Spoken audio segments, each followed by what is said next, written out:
Selamat pagi teman-teman, selamat pagi Ibu. Semoga kita semua dalam keadaan sehat walafiat, amin. Dan tak lupa saya ucapkan terima kasih kepada Ibu dosen, Ibu Elva, yang telah memberikan kami kesempatan untuk menjelaskan materi hari ini tentang penanaman mangrove. Baik, sebelum memulai presentasi hari ini, saya akan memperkenalkan anggota kelompok saya. Yang pertama ada dengan saya sendiri, Nisha Elvira Yuliani. Yang kedua ada Nurul Swahida. Yang ketiga dengan Putri Azura. Baik, saya akan menjelaskan tentang penanaman mangrove. Sebelum kita masuk lebih jauh lagi tentang penanaman mangrove itu sendiri, nah kita harus tahu dulu apa sih itu, ada jenis apa-apa aja sih yang ada di mangrove. Jadi ada 3 jenis tanaman yang biasa dipakai untuk rehabilitasi mangrove. Yang pertama ada Rhizopora mucronata, yang kedua ada Rhizopora apiculata, yang ketiga ada Avicennia marina, dimana ketiga inilah yang dipakai dalam rehabilitasi mangrove dikarenakan perakarannya itu ada rapat dan kuat. Alat dan bahan yang digunakan dalam tahapan penanaman mangrove adalah bibit berbagai jenis, lalu cetok, lalu ajir, dan tali rafia. Baik, itulah tadi alat dan bahan yang digunakan dalam teknik penanaman mangrove. Dan sekarang saya berada di salah satu tempat wisata yang berada di Pulau Kundur atau yang berada di daerah tempat tinggal saya yang bernama Wisata Pantai Ketapang. Di mana di sini memang sengaja ditanami berbagai macam mangrove atau hutan bakau yang berguna untuk menahan abrasi pantai atau untuk menjadi salah satu tempat perkembangbiakan bagi hewan-hewan kecil yang berada di dasar laut. Awalnya kami ingin memperlihatkan secara langsung bagaimana atau teknik penanaman mangrove ini secara langsung, namun kami terhalang oleh air pantai yang pasang sehingga tidak dapat mengambil bibit mangrove secara langsung, sehingga tidak bisa memperlihatkan bagaimana cara teknik penanaman mangrove. Selanjutnya mungkin akan dijelaskan secara rinci oleh rekan saya Putri Azura. Baiklah, saya akan menjelaskan terkait cara penanaman mangrove. Nah, perlu diketahui tidak semua bibit mangrove harus ditanam pada saat penanaman, melainkan bisa disisihkan untuk tahapan selanjutnya, yaitu pada penyulaman. Sebagai contoh, dari 10.000 bibit yang ada, bisa disisihkan 2.000 bibit untuk.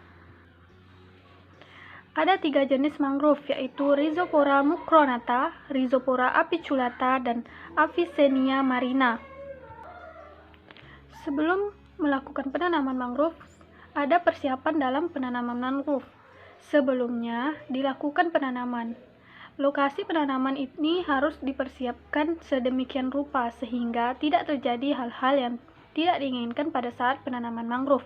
Nah, ada beberapa hal yang dilakukan adalah pembersihan di lokasi penanaman dari vegetasi tumbuhan pengganggu dan penancapan ajir atau potongan bambu dengan panjang 1 meter yang dikaitkan dengan bibit mangrove dan menggunakan tali rafia.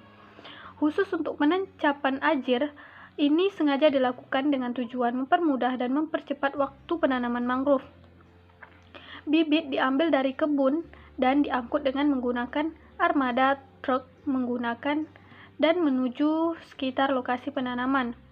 Selanjutnya, bibit mangrove ini disimpan dan diletakkan serta diatur dengan sebaik-baiknya sehingga bisa tersusun secara rapi di lokasi yang terlindung dari sinar matahari secara langsung.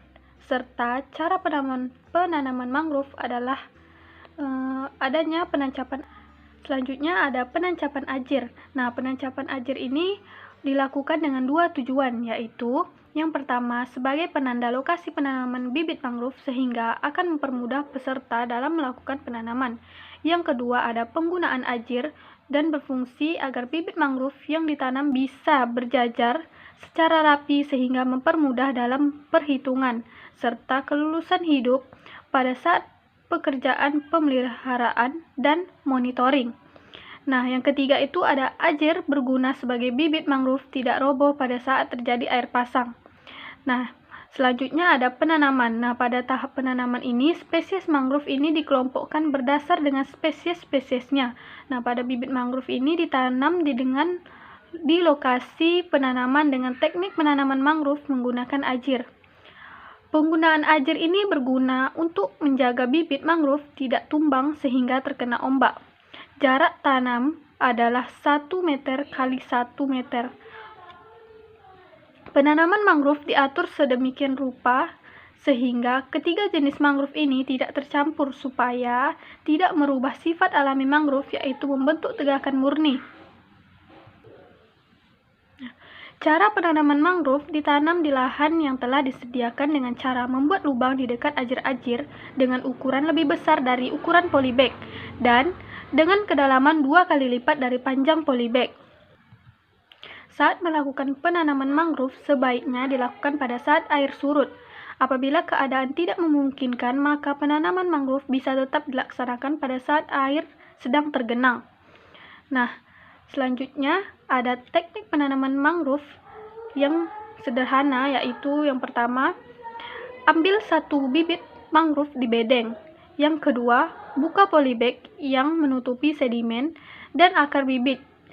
Jangan membuang polybag secara sembarangan, tapi letakkan pada polybag di atas ajir.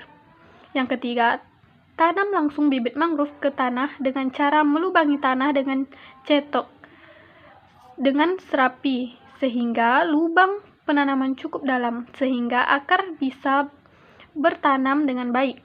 Yang keempat, ikat batang bibit mangrove ke ajir dengan menggunakan tali rafia yang telah disediakan. Yang kelima, timbun dengan tanah. Jangan terlalu menekan tanah sehingga oksigen bisa dengan leluasa keluar dan masuk ke tanah. Yang keenam, ambil polybag yang telah diletak di atas ajir. Kemudian kumpul menjadi satu di sebuah keranjang atau plastik. Nah, selanjutnya polybag bisa didaur ulang menjadi berbagai macam barang plastik daur ulang. Baiklah, mungkin itu saja penjelasan mengenai cara penanaman mangrove. Jika ada kesalahan, mohon maaf. Wabillahi taufiq wal hidayah. Wassalamualaikum warahmatullahi wabarakatuh.